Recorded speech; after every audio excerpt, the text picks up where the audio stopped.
আর আল্লাহওয়ালা নিজে সন্তানকে বানাতে হলে প্রথম সবক দেওয়ার কথা ছিল আপনার সন্তানকে।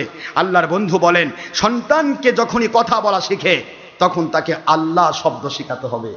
সন্তানকে যখন আল্লাহ শব্দ কেউ শিখালো, আমার আল্লাহ বলেন আমার দায়িত্ব হয়ে গেল সন্তানটাকে আল্লাহওয়ালা বানানো, শয়তানের ধোঁকা থেকে বাঁচানো। আজকে অধিকাংশ সন্তান ক্লিনিকে জন্ম হয়, একটা সন্তানের ডান কানে আজান, বাম কানে ইকামত হয় না। নাউজুবিল্লাহ পড়বেন না চলে। প্রথম দায়িত্ব ছিল আপনার আজান ইকামত দেওয়া, দ্বিতীয় দায়িত্ব ছিল তাহনিক করা। কোন হক্কানি ওলির কাছ থেকে আপনার সন্তানের মুখে, কোন হক্কানি ওলির কাছ থেকে মধু খেয়ে নিয়ে সেই মধুটা আপনার সন্তানের মুখে দেওয়া। এগুলি সুন্নাত, এগুলি হচ্ছে না, হলো না। তারপরে আপনার সন্তান যখন কথা শিখতেছে তখন আল্লাহ আল্লাহ শব্দ নয়, খালি আব্বা আর আম্মা। কি কথা কন না কেন? আমার আল্লাহ বুঝাইলেন আমার কথা শিখাও, আমি তোমাদের সন্তানকে মা বাবা চিনিয়ে দেব। তুমি আল্লাহ চিনাই দিবে আর আমি তোমার সন্তানকে মা বাবা চিনাই দেব। দায়িত্ব আল্লাহর। আপনি সন্তানকে প্রথম যখন ভাষা শিখলো তখন শিখাচ্ছেন কি? গান। মোবাইল হাতে দিয়েছেন, ছোট্ট বাচ্চা ভাষা শিখেনি, সে মোবাইলের মধ্যে চরকি পাক খেলতেছে, গেম খেলতেছে, হারাম কাজ করছে, গান বাজনায় ব্যস্ত। আপনার সন্তান কি করে আল্লাহর ওলি হবে? হবে কোন হক্কানি ওলির কাছে যদি কখনো আপনার যাওয়া ভাগ্যে জোটে সন্তানকে নিয়ে, হয়তো বা তওবা করে ফিরে এসে আল্লাহ পাক আপনাকে ওলি বানাতে পারবে, ক্ষমতা আল্লাহর আছে। কিন্তু সে পজিশনে যেতে দেবে না আপনাকে বর্তমান বাতিল ফেরকা। আজকে হাজার হাজার বাতিল ফেরকার মৌলবি মুন্সি আপনাকে ওই জায়গা যেতে দিবে না যেখানে গেলে আপনি আল্লাহ এবং রসুলের সত্যিকারে বারতা পাবেন। যেতে দিবে না, আপনাকে বন্ধ করে রাখবে, আপনাকে আগেই কন্ট্রোল করবে। তাহলে সন্তানটাকে কি শিখালে?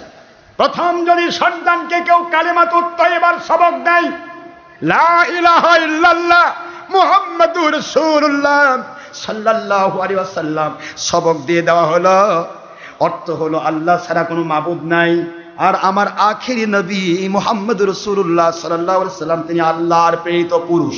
সুবহানাল্লাহ বলেন। এই যে শিক্ষাটা দিলেন, আমার আল্লাহ বলেন তোমার সন্তানের জীবনে পবিত্র কালেমাতুত তাইয়্যিবা শিখায় দিছ, তোমার সন্তানের জীবনটা পবিত্র বানানোর দায়িত্ব আমার হয়ে গেল।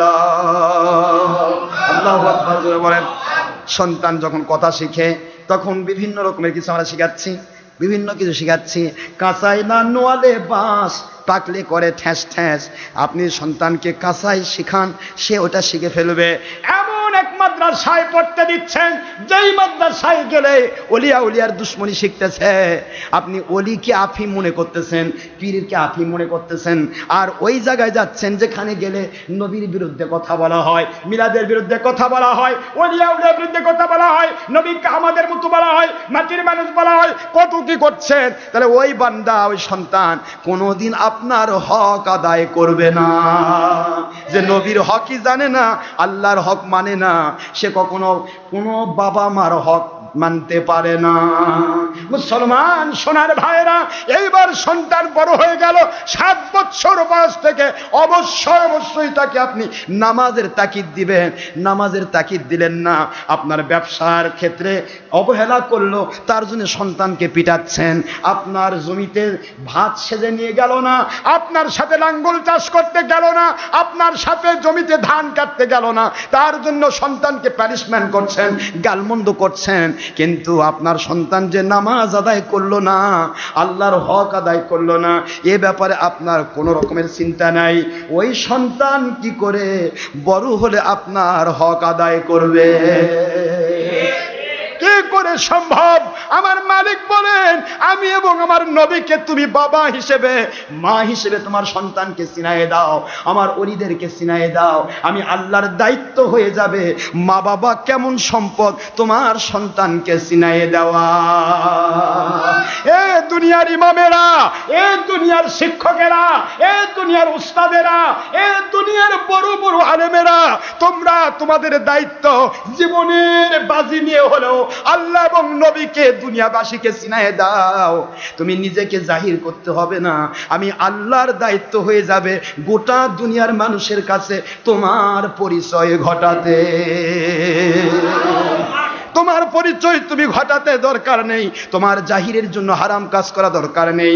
কত দূর পর্যন্ত তোমাকে দিয়ে কাজ করাতে হবে, কত দূর পর্যন্ত তোমাকে ফতোয়া দিয়ে নিতে হবে, কত দূর পর্যন্ত তোমাকে মানুষের হেদায়েতের কাজে লাগাতে হবে, কতগুলি জমির ঘাস তোমার মতো কামলাক দিয়ে তুলে নিতে হবে।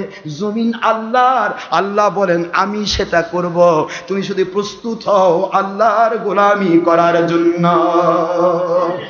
আল্লাহর জন্য তৈরি হয়ে যাও, নবীদের জন্য তৈরি হয়ে যাও, তাহলেই তোমার নিজের জাহির দরকার নেই, সারা জগতে আল্লাহ বলেন আমি জাহির করব।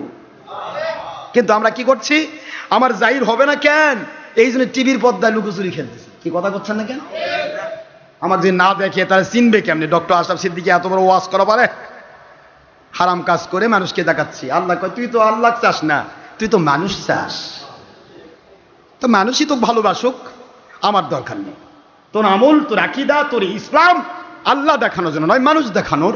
কাজে তুই মানুষ দেখানো শিরক করছিস, তুই শিরক নিয়ে তুই জাহান্নামে চলে যা, যারা তোক মানছে তাদের নিয়েই যা। কি কথা করছেন না কেন? মুসলমান ভাইয়ের আমার, শিরকওয়ালা, রিয়া, মানুষকে দেখানোর জন্য ওয়াজ, মানুষকে দেখানোর জন্য তাফসীর, মানুষকে দেখানোর জন্য খুতবাগিরি, মানুষকে দেখানোর জন্য যা ইচ্ছা তাই, এগুলি দরকার নেই। দরকার হলো আমার মালিককে সন্তুষ্ট করার জন্য আমাকে কাজ করতে হবে। দেখবেন আল্লাহর কুদরত আপনাকে গয়েবী মদদ দিয়ে সারা জগতে কাজ করে নেবেন। জোরে বলুন সুবহানাল্লাহ। আল্লাহ করে নেবেন, আমরা কি করব? সেদিন আসেন আমরা সন্তানকে তৈরি করার ক্ষেত্রে চেষ্টা করব। 10 বছর বয়সে গিয়ে আল্লাহ পাক বললেন কি? আল্লাহর হাবিবের ভাষায় ওয়াজিবুহুম আলাইহা ইজহুম ইবনা আশরা সিনিন।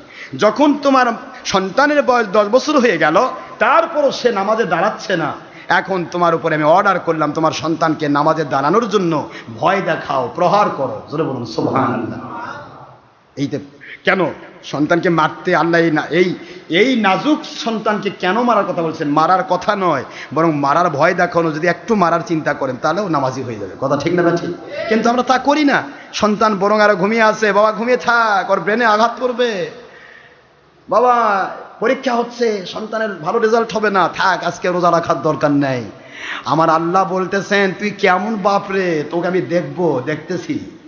তোর এই সন্তানকে তুই আমার হক নষ্ট করে দিয়ে দুনিয়ার হক, স্কুল কলেজ মাদ্রাসা ইউনিভার্সিটি, আমি বাংলার প্রশাসন, বাংলার সরকারদেরকে বলবো, যে সরকারি থাকেন তাদের পায়ে হাত দিয়ে বলবো আল্লাহর কাছে আপনাদের ধরা খেতে হবে। রমজান মুবারকে আপনাদের স্কুল কলেজ খুলে রাখার কারণে সন্তানরা যদি রোজা না রাখতে পারে,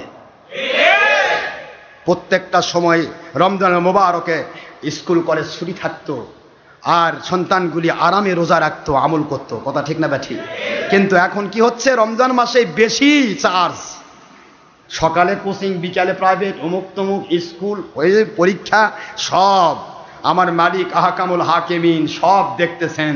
আমার মালিক বলবেন তুই কি করেছিস আমি দেখেছি, তুই হক নষ্ট করেছিস, জুলুম করেছিস। এই জন্য শিক্ষকরা, মাদ্রাসা স্কুল কলেজের টিচারেরা এবং সরকার প্রধান সবাইকে আমি বলছি, এমন কোন কাজ আপনি করাবেন না জাতিকে যেই কাজ করলে আল্লাহ বিরোধী কাজ করতে হয়, নবী বিরোধী কাজ করতে হয়। তাহলে এর জন্য তারাও জাহান্নামে যাবে, আপনাকে ছেড়ে যাবে না, আপনাকে নিয়ে জাহান্নামে যাবে। ভুল নেই, সারা জগৎ উলটপালট হতে পারে, আল্লাহ এবং আল্লাহ রাসূলের কথা কোনো রদ বদল হতে পারে না। ভাইরা আমার, তাই আসুন আল্লাহ আমাদের সাহায্য করুন, আমরা যেন আল্লাহর সন্তুষ্টির পথে থাকতে পারি।